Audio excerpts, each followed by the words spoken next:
இன்று தமிழ் புத்தாண்டு அனைவருக்கும் வாழ்த்துக்கள். கணவர்களும் பிள்ளைகளும் இன்று விடுமுறையில் அனைவரும் வீட்டில் இருப்பார்கள்.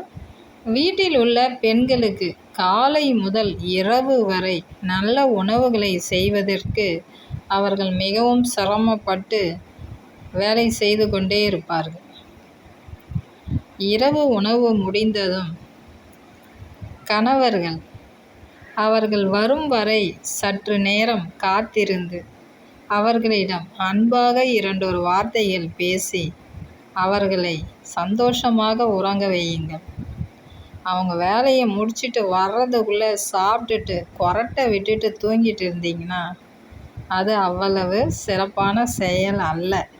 அவர்களிடம் அன்பாக பேசும் நீங்கள் 2 வார்த்தைகள் மறுநாள் அவர்கள் உற்சாகத்துடன் எழுந்து தங்கள் பணிகளை செய்வதற்கு ஏதுவாக இருக்கும். முயற்சி செய்யுங்கள்.